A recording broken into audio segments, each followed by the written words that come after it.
중국 대운하 2000km 대장정의 중간 지점은 강소성 회음이 됩니다. 예로부터 초주라 하여 대운하에서 매우 중요한 곳입니다. 오늘날에는 회안시에 속해 있습니다. 취재자 운하 나그네는 운항하는 선박들의 안전을 위해서 표식 역할도 하고 신앙심의 대상도 되는 문통탑을 우선 들렀습니다. 이러한 탑은 운하 곳곳에 세워져 있습니다만 대운하를 막 건설하던 수나라 때 세워졌습니다.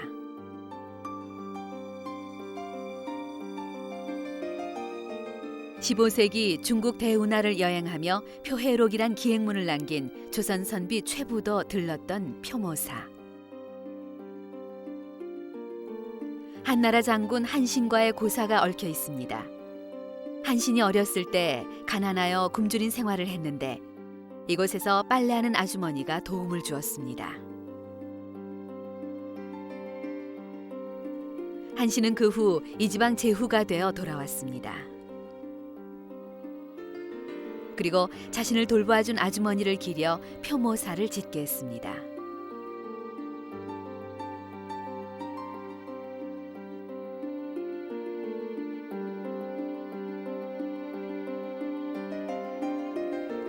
한신은 한나라가 안정이 되도록 공을 세웠으나 낙향하게 되자 한고조 유방을 원망하며 토사구팽이라는 말을 남기기도 했습니다.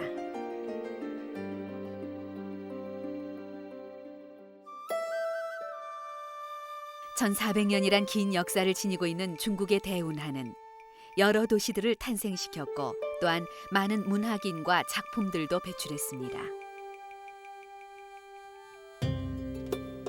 이곳 초주지방 출신의 오승은 서유기의 작가입니다. 손오공으로 너무나 잘 알려진 작품입니다.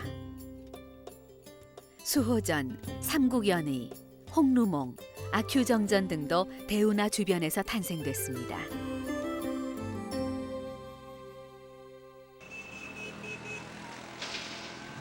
회안초주는 대운하의 교통요충지이며 대운하를 관리하고 세금을 거두어들이는 조운의 중심이기도 했습니다.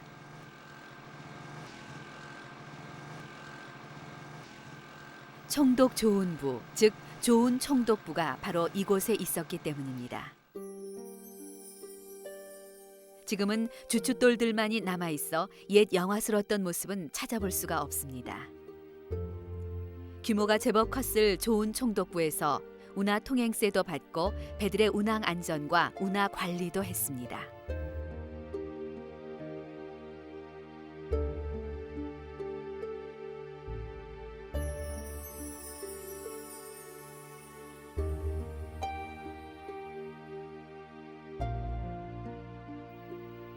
대운하를 관리하는 총독은 그 지위가 매우 높아 관저도 웬만한 궁전만 했습니다. 운하의 사령관이란 뜻의 하사부라 이름 붙인 이 관저는 옛 모습 그대로 복원해 놓은 듯합니다.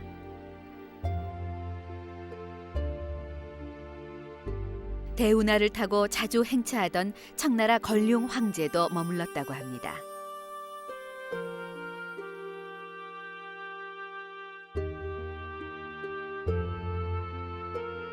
황제가 타고 다니던 배 모양을 돌로 조각한 사치스러운 것도 있습니다.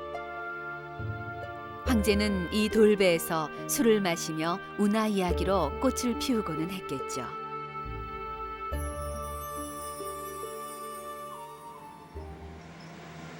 대운하의 중심 도시였던 회안초주에는 우리 역사와도 깊은 관련이 있습니다. 지금은 대운하가 이곳을 지나가지 않지만 바로 이 장소가 신라인들이 머물던 신라방이 있던 곳으로 알려져 있습니다.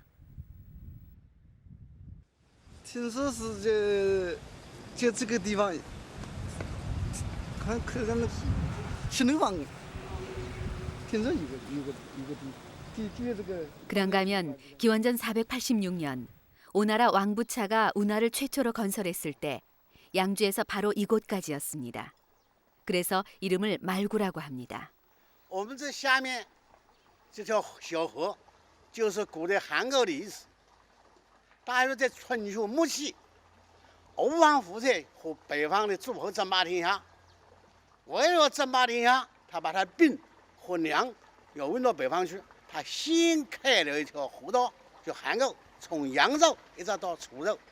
这个地方是汉沟当年的最木洞，所以历史上称它叫木口，也就是汉沟和淮河进行交汇的地方。到这儿进了淮河以后啊，就可以进到北方去。 최초의 운하가 탄생한 지 천여 년 만에 수양제가 이 물길을 이용해 대운하를 건설했습니다. 그런데 신라인들과도 관련이 있는 곳입니다. 这唐代就是一个海港城市，这个地方有大量的这个新罗人在这儿侨居，他们侨居的地方叫新罗房，就在我们木口，也就是现在这个地方的旁边。他们在这儿经营航海、造船、运输的行业。 신라가 삼국을 통일한 뒤 당나라와의 교류가 활발해지면서 많은 신라인들이 신라방이란 자치구를 이곳에도 만들었습니다. 신라방은 초주뿐만 아니라 영파, 즉 명주, 소주, 양주 등지에도 설치했습니다. 해상무역왕 장보고의 무대이기도 합니다. 초운 총독부가 있던 회안부두는 청강포라고 해서 많은 배들이 정박했던 곳입니다. 지금은 조용한 폭우로 바뀌었습니다만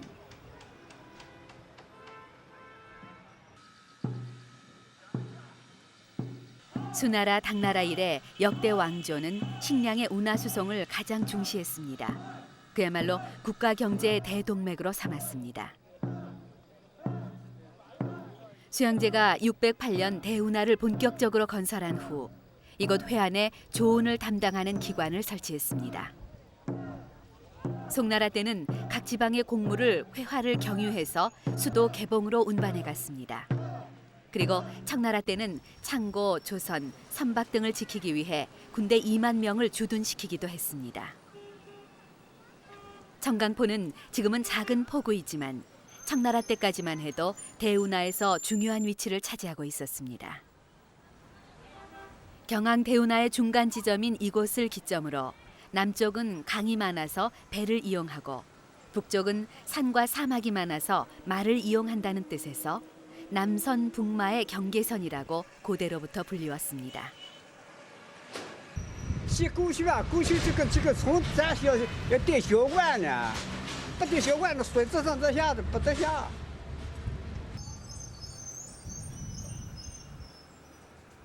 청강포 다리는 옛날에 세워져 좁고 낮습니다. 마침 개수 운반선이 이곳을 통과하려고 포구로 들어오고 있습니다.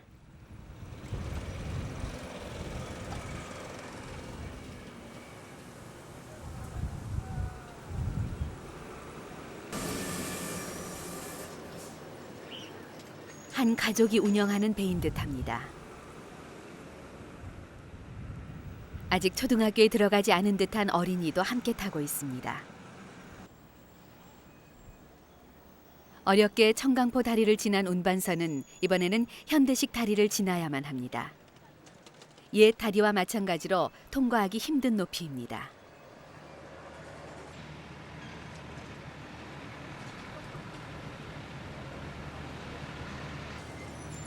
개수 운반선이기에 다른 배보다 중량이 가벼워 더욱 힘든 것 같습니다. 배에 물을 끌어 넣어 무게를 늘려야 할 것 같습니다.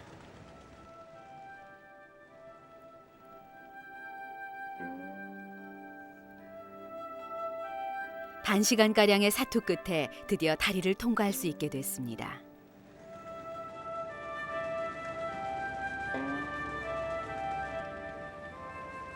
모자도 이제 안심이 되는 듯합니다.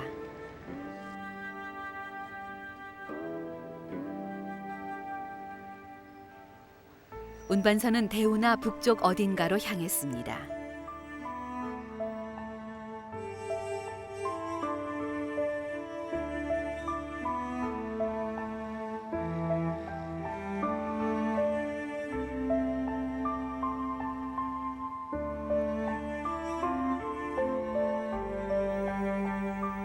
우리 운하를 사랑하고 우리 국가를 보호하자는 표어가 또 다른 배가 통과하기를 기다리는 듯했습니다.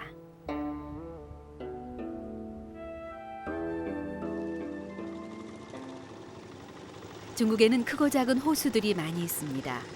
옛날 대운하를 건설할 수 있었던 것은 호수와 호수를 연결하기 쉽고 평지가 많기 때문이기도 합니다.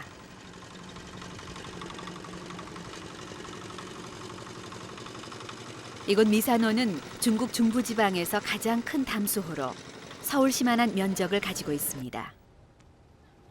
미산호에는 수상 생활을 하는 사람들이 있다고 하기에 서주로 북상하는 길에 잠시 들렀습니다.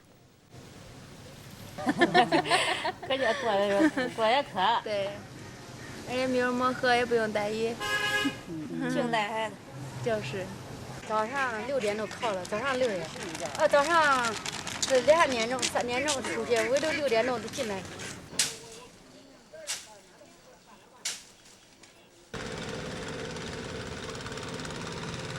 미산호는 소양호, 남양호, 독산호 등과 연결되어 경항 대운하로 접어듭니다.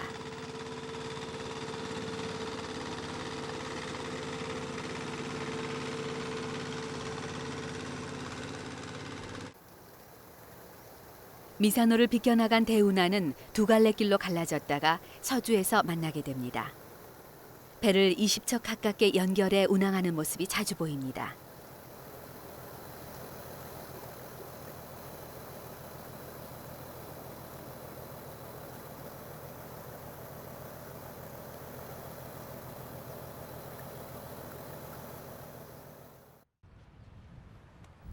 취재자 운하나그네는 운용호 옆에 자리 잡은 서주에 들르기로 했습니다.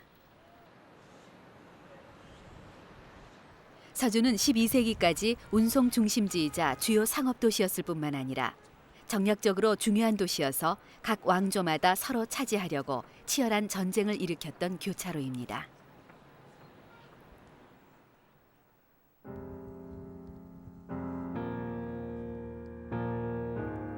그래서 서주 곳곳에는 전쟁의 흔적들이 남아 있습니다.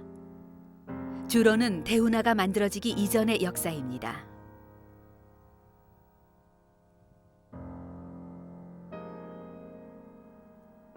그중에 사자산 초항릉은 대표적인 유물입니다. 2100년 전 서한 초기 서주 시대의 제3대 초항 유무의 능입니다. 1894년에 발견됐는데 묘실이 산 깊숙이 100여 미터까지 들어가 있습니다. 묘에서 각종 진귀한 물품 2000여 점이 발견됐습니다.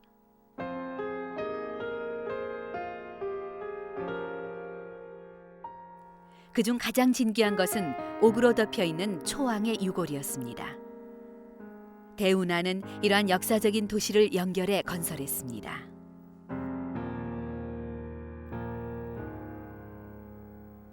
그런가 하면 이곳 초호릉에는 진시황릉의 병마용과 비슷한 모습이지만 인형만큼 작은 한병마용이란 유물도 대량 묻혀 있었습니다. 엄청난 군사들이 이곳 서주에서 전쟁을 했던 것으로 추측됩니다. 병사들을 도보나 말 또는 마차로 운반하던 시절입니다.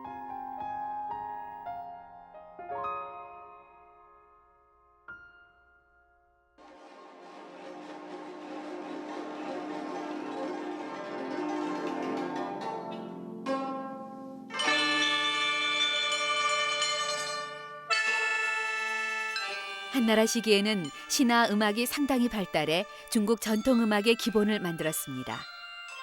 서주 음악가들은 이를 복원하고자 힘쓰고 있습니다.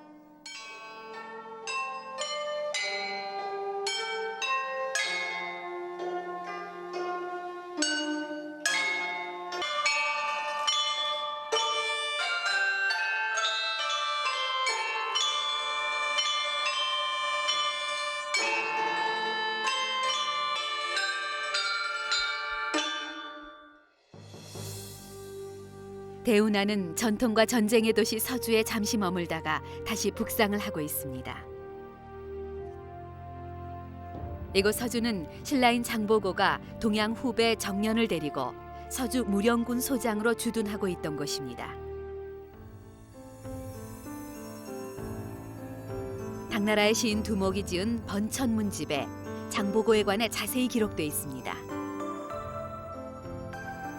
장보고는 서주와 숙주를 오고 가면서 억울하게 노예로 끌려오는 신라인들을 보고 울분하여 고국으로 돌아가 청해진 대사가 되어 해적을 소탕하고 동아시아 해상무역권을 장악합니다. 当时的这个贸易啊，有很多是要通过这个运河来这个就是运到这个就是来通过运河进行的。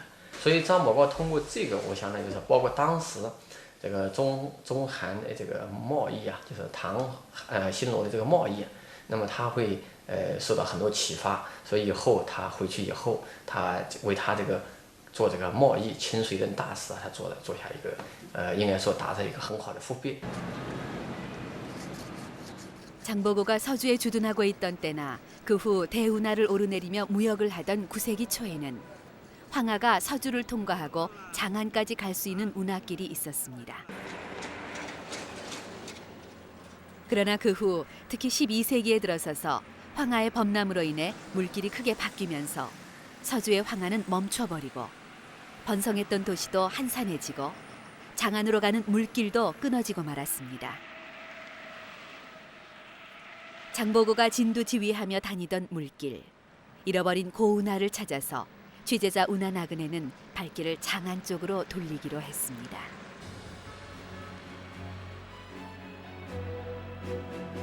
회안에서 서주까지 직접 이어지는 오늘날의 경항 대운하는 원나라 때 완성된 물길입니다.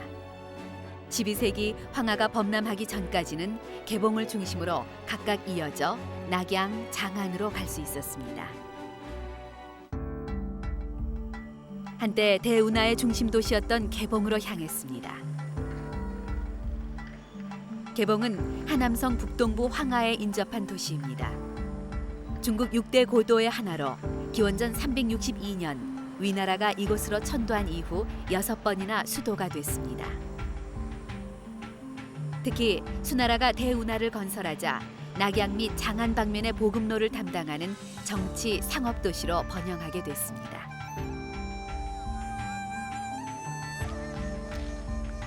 북송말, 금나라의 맹공으로 함락되고 황하의 범람으로 인해 6번이나 침수되는 등 황하 물길이 대이동함으로 인해 도시가 쇠퇴되어 갔습니다. 원나라 이후부터는 일개 지방 도시로 전락되어 버렸습니다. 12세기 황하의 물길이 인위적으로 범람된 적도 있었습니다. 也就是公元的1612年，当时这个在中国发生了一场那个著名的李自成农民起义军这个攻打开封城，在这个时候呢，就是说黄河又一次这个泛滥，就是人为的原因，就是政治的原因，扒开了黄河，这个黄河再一次淹没开封城。到这个时候呢，才被武清的这个洪水啊彻底的淹没在了地下。 원래 개봉시는 지층 11m 밑에 매몰되어 있다고 합니다. 운하는 물론 없어졌습니다. 황하 범람의 원인은 물에 포함되어 있는 대량의 모래와 진흙 때문입니다. 오늘날에도 연간 16억 톤의 모래와 진흙이 황토 고원으로부터 흘러내려온다고 합니다. 중국 문명의 젖줄 황하는 어떤 면에서는 무서운 대하이기도 합니다. 황하의 물길이 기록상으로 얼마나 바뀌었는가를 표시해 보았습니다. 기원전에는 오늘날의 물길과 비교해서 거의 비슷한 흐름이었다고 기록하고 있습니다. 물길이 갑자기 크게 남하한 적도 있습니다. 1190년대의 기록입니다. 중국 최대의 대하인 장강과 합류한 시기도 있습니다. 오늘날의 황하는 청나라 때 자리 잡힌 물길입니다. 오늘날 개봉시에서는 수몰돼 버린 옛 도시의 모습과 당시의 문화를 재현하고자 몸부림치고 있습니다. 송나라 황제의 정원이었던 용정을 복원하고 그 앞에서는 거의 매일 시대극을 야외 공연하고 있습니다.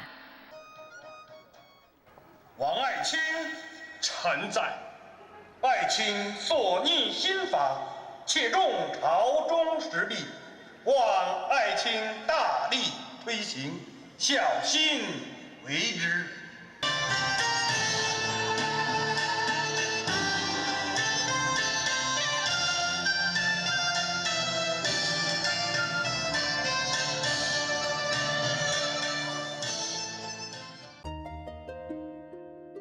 북송시대 장택단이라는 풍속 화가가 그린 그림입니다. 창명절에 북송의 수도 개봉의 풍치를 잘 나타내고 있습니다.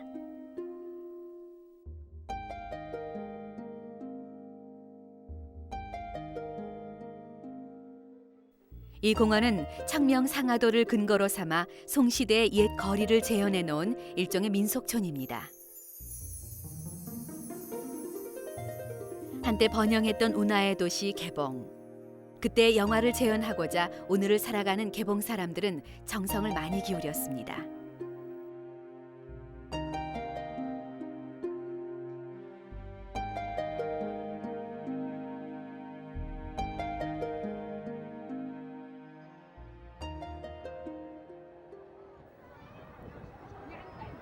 당시에 거대한 궁정도 복원해 놓고 그 안에서 전통 문화를 공연하기도 합니다.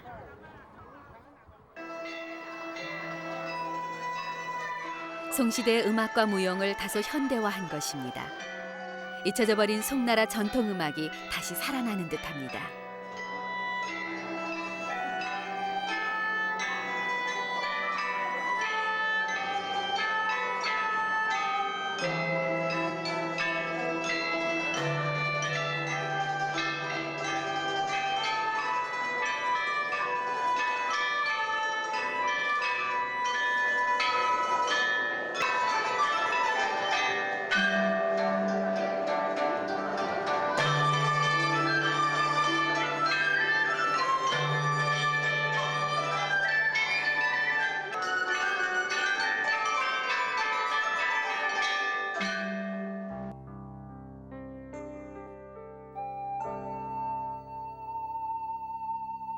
황해를 건너고 대운하를 타고 이곳 개봉에 도착한 구도 승려들이 먼저 들렀을 대상국사.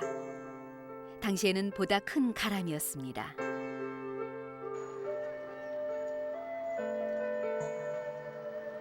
대상국사는 춘추 전국시대 때는 개인 저택이었습니다만 555년 남북조 시대에 들어와서 건국사로 바뀌었습니다.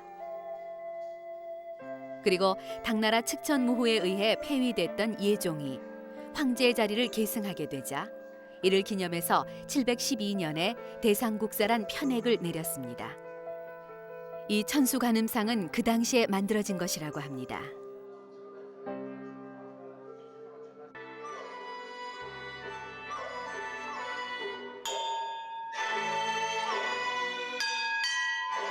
대상국사 내에 있는 불교 음악반입니다.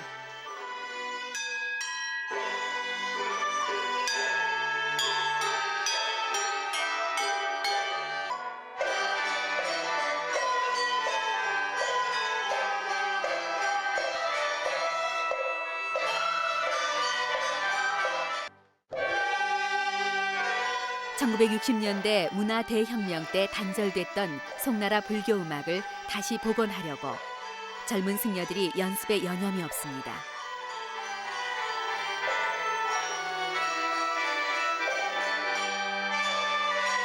한 달 후에 신도들에게 들려주기 위한 연주회를 갖는다고 합니다.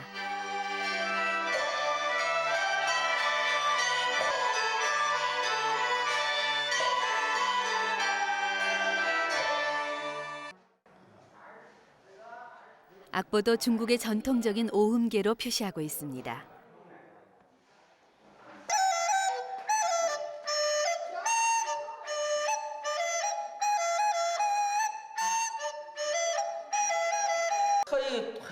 推断到那个唐朝，就有这两样乐器。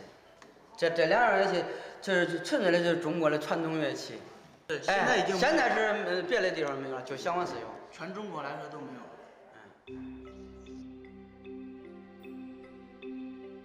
황하의 범람으로 개봉시가 탕류에 휩싸여 버렸을 때 이 번탑과 또 다른 두 탑만은 살아남았습니다. 번탑은 984년에 천진사의 사리탑으로 조성된 연화탑으로 개봉시에서 가장 오래된 건조물입니다. 원래는 9층탑이었지만 명나라 때 3층탑이 돼버렸습니다.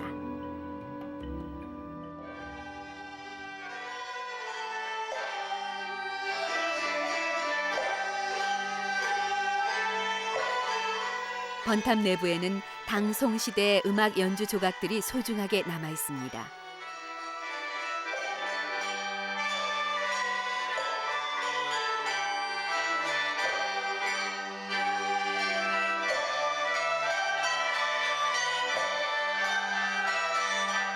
대상국사 젊은 승려들은 바로 이 조각의 소리를 찾고자 정진하고 있는 것입니다.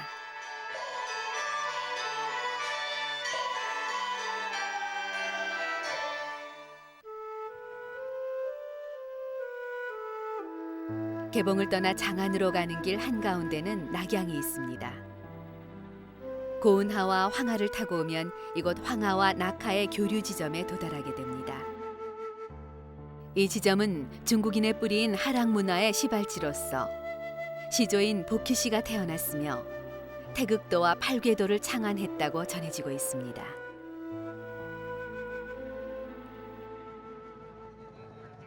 합류 지점을 마주하는 곳에 대왕묘가 있습니다.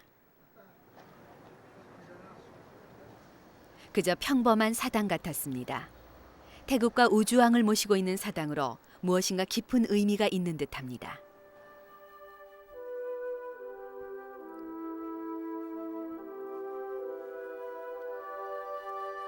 태극은 음과 양이 서로 조화하여 우주 만물을 생성한다는 깊은 뜻을 지니고 있습니다. 이 태극 사상이 이곳 황하와 낙하에서 비롯됐는지는 깊은 연구가 필요합니다만 태극기의 뿌리를 보는 것 같았습니다.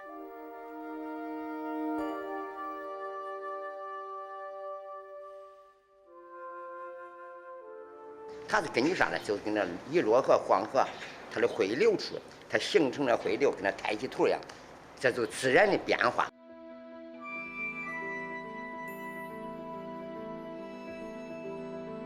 황하를 벗어나 낙하 물길을 따라 낙양으로 향했습니다. 낙하는 해초, 의상, 원측 등 구도승들과 사신들은 물론 장보고도 배를 타고 갔을 물길입니다.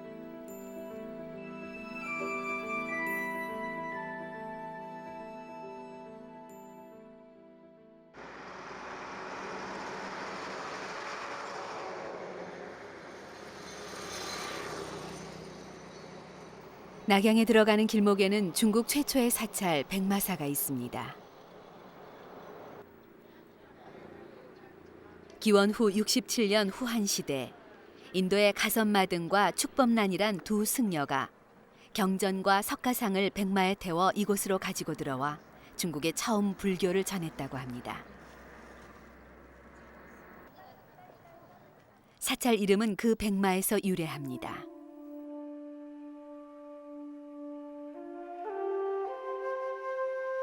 낙양에 백마사가 건립된 이후 중국 각지에서도 같은 이름의 백마사가 조형됐다고 전해질 정도로 명성이 높은 사찰이었습니다. 현재 백마사는 명나라와 청나라 때 크게 수리하였으며 1961년에도 손을 댔다고 합니다.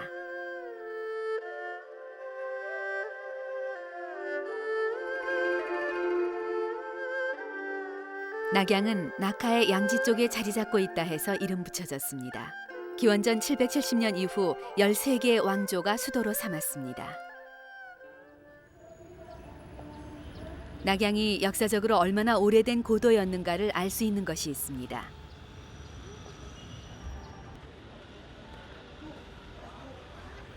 (2002년) 낙양시에서 시 중심지에 광장을 만들 때 동주 시기에 마차 유적이 대량으로 발굴된 적이 있습니다.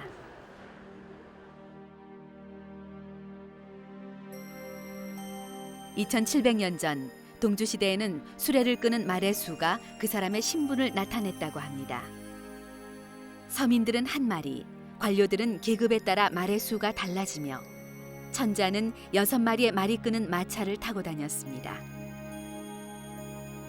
천자 가육은 중국 고대 예로서 나라를 다스리는 하나의 행위를 뜻합니다.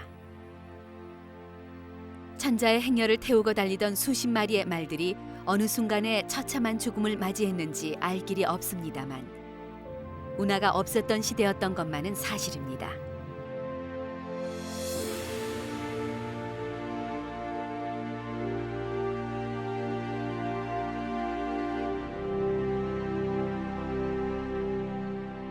낙양이 운하를 통해 강남에서 운반되어 온 온갖 물건들의 집산지였던 시대를 알 수 있는 것들이 고묘 박물관에 보존되어 있습니다.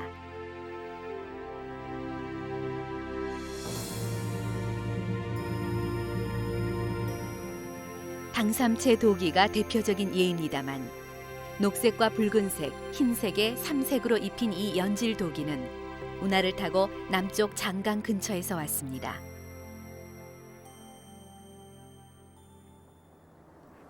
낙양 북쪽 북망산에 황족들의 무덤들이 덜어 남아 있습니다. 낙양은 기원전 11세기에 주나라 성왕이 이곳에 왕성을 쌓은 이래 많은 귀인, 명사들이 살았으며 이들이 죽은 뒤 대개 북망산에 묻혔습니다. 오늘날에는 논밭이 생기고 목장도 들어서서 역사 속으로 사라지고 있습니다. 이곳 북망산에는 백제, 고구려의 왕족들도 묻혀 있었습니다. 나라를 잃어버리고 바다를 건너 운하를 따라 이곳까지 끌려왔었습니다. 왕족들의 묘비들이 하남성 박물관에 보관돼 있습니다. 부여융은 백제의 마지막 왕 의자왕의 아들입니다. 그는 백제가 멸망한 후 소정방을 따라 낙양으로 끌려왔습니다. 백제국이란 글자가 선명하기만 합니다. 연개소문의 아들로 고구려의 재상까지 올랐던 천남생도 북망산에 묻혔습니다. 4만 영걸 중에 한 사람이었다고 기록되어 있습니다.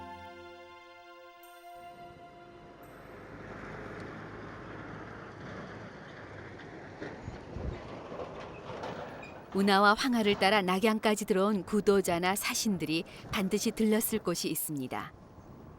이하라는 강을 타고 낙양 남쪽 14km를 가면 거대한 석굴 사원을 만납니다.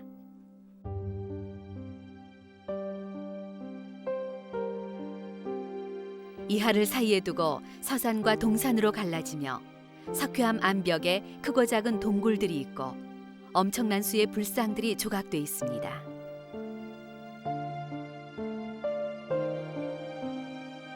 석굴은 부귀시대 때 만들기 시작해 수당으로 이어지고 송나라 때 끝났습니다. 주요 불상들은 5세기 말에서 7세기 후반에 불교 미술 전성기에 조성됐습니다.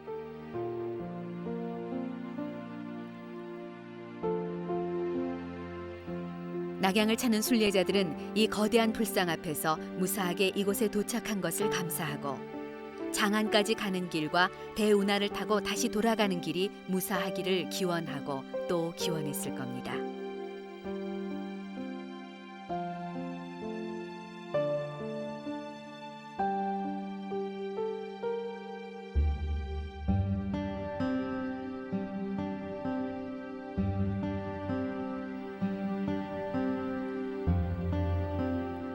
이하 강변의 용문 석굴 가운데는 우리 선인들이 찾아와 기도하던 작은 석굴도 있습니다.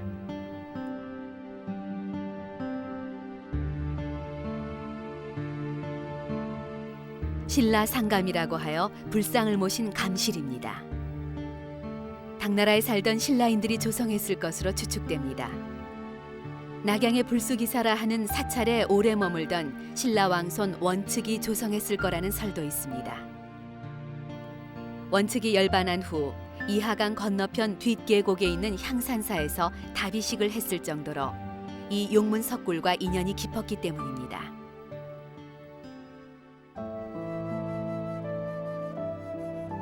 그러나 불상은 온데간데 없고 도굴당한 흔적만이 깊은 상처로 남아 취재자 운하나그네의 가슴을 아리게 합니다.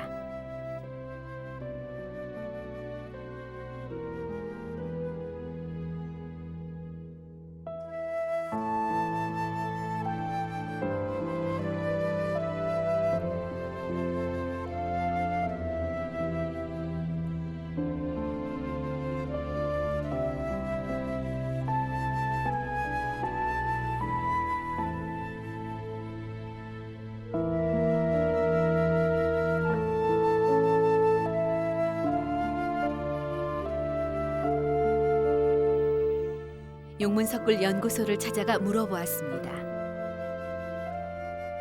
新罗相堪，它是一个规模不太大的一个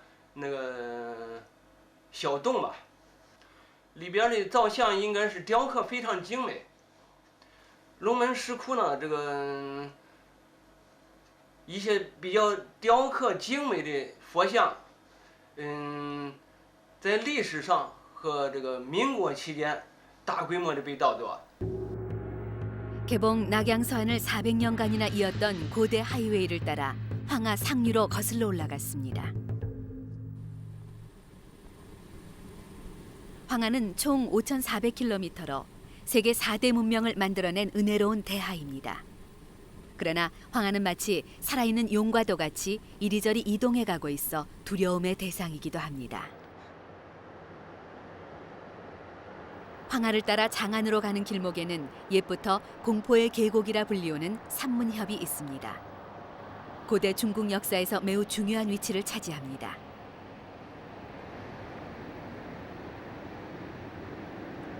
진나라 한나라 때는 장안 주변에서 나는 생산물로 시민들이 생활을 할 수 있었는데 인구가 늘어나자 힘들어지기 시작했습니다.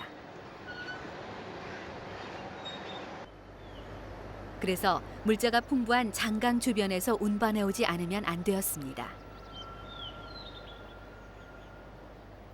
그러나 가장 큰 장애 요인이 있었습니다. 장안으로 들어오는 황하 길목에 산문협이라는 난코스입니다. 지금은 댐이 가로막아 당시 얼마나 위험했었던가를 가늠하기 어렵습니다. 그림을 보면 바위가 많고 물길이 휘도는 등 통과하는 배들이 전복당하고 인명사고가 빈번하게 발생하는 등 위험한 코스였음을 짐작할 수 있습니다. 这个草运呢，那个时候主要是通过黄河，如果往西岸去呢，就是逆水而行。那怎么办呢？那就是说要靠锐浪。 산문협을 어렵게 지나 황하를 거슬러 올라가면 동관이라는 곳에 도달합니다. 동관은 낙하와 위하 그리고 황하 등 세 강이 합류하는 지점으로 군사적으로도 매우 중요한 위치입니다. 이곳을 서로 차지하려 일어난 전쟁만 해도 10번이 넘습니다. 바로 이 지점에 장안까지 이어지는 운하가 있었습니다. 광제거라고 해서 수양제의 아버지 수문제가 건설한 것입니다. 지금은 그 운하는 흔적조차 없어졌지만 당나라 시대만 해도 광제거를 타고 장안에 이르렀습니다. 동관에서 장안을 향해 약 150km 달렸습니다. 잃어버린 고운하의 종착지 서안에 비로소 도착했습니다. 진, 한, 수, 당나라 등 11개 왕조가 도읍으로 삼았던 중국 제1의 고도 장안입니다. 중국 서북지방에 있는 관중 평야의 중앙에 있습니다.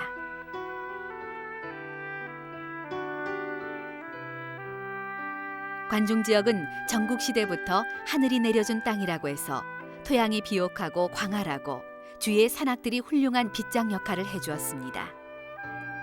예로부터 황제들이 통치하기 쉬웠고 서쪽의 강대한 적들로부터 침략해오는 것을 막을 수 있으며 황하 하류와 장강 지역의 세력도 통제할 수 있는 이점이 있는 곳입니다. 장안은 한나라 당나라 때가 가장 번성했던 시기였습니다. 고구려 백제는 물론 신라에서 많은 구도자들과 유학생과 사신들이 황해를 넘어 멀고도 먼 대운하와 험한 황하를 타고 동양의 중심 도시 장안에 들어왔습니다. 장안에 도착하면 가장 먼저 눈에 띄는 것이 대안탑과 소안탑입니다.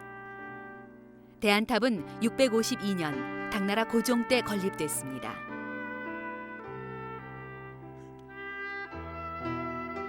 그리고 소안탑은 대안탑보다 15년 늦습니다.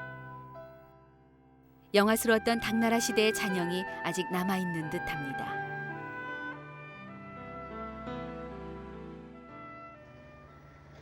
승려의 뒤를 따라 서안 교외에 있는 흥교사를 찾았습니다. 669년에 현장법사의 유고를 이장하기 위해 세운 흥교사입니다. 현장과 그의 제자 두 사람의 사리탑이 있습니다. 그 중에 한 사람이 신라승 원축입니다. 韩国这个王子，咱双方这个刚出去，我应该是膝盖疼唐时候的越出过近代的时候会计方式。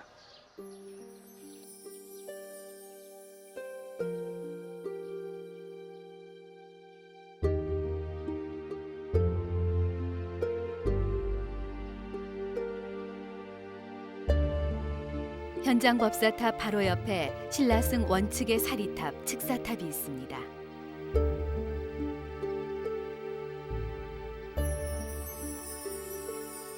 원측은 신라 진평왕 때 15세 나이로 대운하를 타고 장안까지 들어와 수령 끝에 당나라 최고의 승려 현장 법사와 더불어 역경 사업에 몰두했습니다.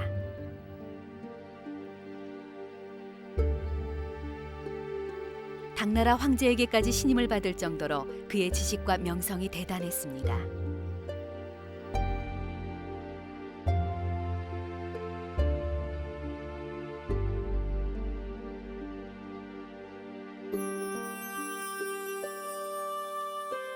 원측의 실물상이 탑신 깊숙이에 모셔진 채 1300년의 세월이 흘렀습니다.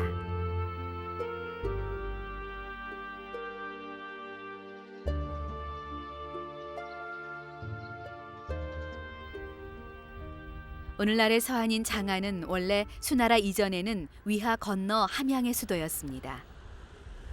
진나라의 수도로서 140여 년간 번영을 누렸던 곳입니다.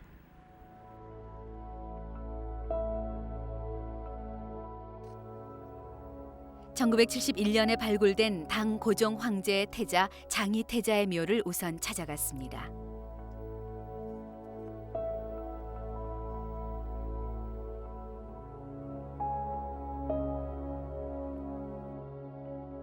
장희태자 이현은 학식과 인품이 뛰어난 인물이었습니다.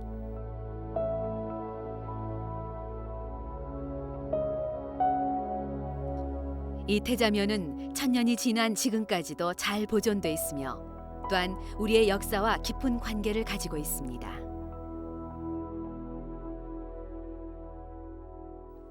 벽화에는 1월 성신도, 출행도, 궁녀도, 타구도 등 도교적인 주제가 강하며 황실의 일상생활도 그대로 그려놓았습니다.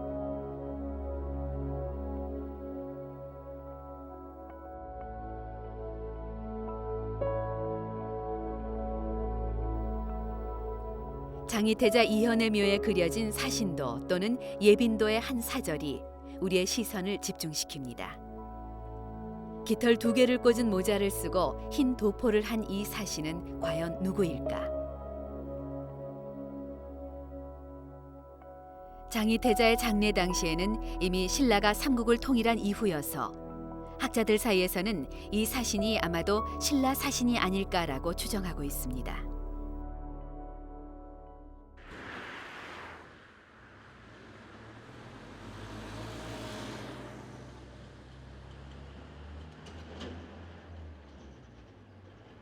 취재자 운하나그네는 잃어버린 고운하를 찾아서 이곳 서안과 함양에까지 들어왔습니다.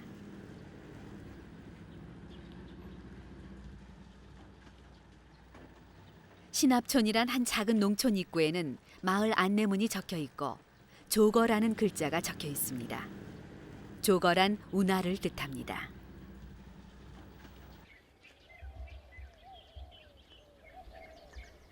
한무제 때 만들었던 운하의 한 부두였던 장소입니다. 물은 전혀 없습니다. 이곳이 고운하의 원류인가 믿어지지 않을 정도입니다. 那都是几十年以前都没有了。后来那个把火一改道，就是把那个原来含那个红警火含那个水已经都塞了。 마른 흙만이 쌓인 땅. 2000년도 넘는 먼 옛날의 일입니다. 所以这个汉武帝采了这个建议以后啊，用了3年时间把这个运河修好了，就叫西汉漕渠。这西汉漕渠，这是关中啊最早修的一条运河啊。当然，这条漕渠就是一直沿用到了这个西汉末年了。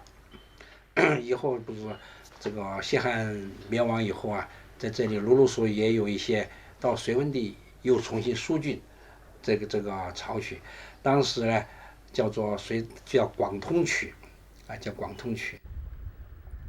한무제와 그리고 그에 이어 수문제는 함양과 장안 사이에 흐르는 위하를 이용해 황하까지 연장하는 고대 운하 광통거를 새롭게 건설했습니다. 진이 멸망한 후 400여 년 동안 계속된 전한과 후한 시대의 역대 제왕 중에서 통치 기간이 가장 긴 황제는 한무제였습니다. 무려 55년으로 반세기가 넘습니다.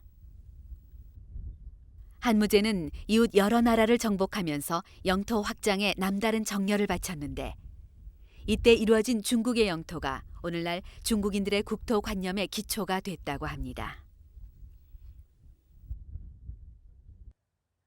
또한 한무제는 정치 경제적으로 역대 왕조의 기본 골격을 만들어준 제왕으로서 그 업적을 높이 평가받고 있습니다.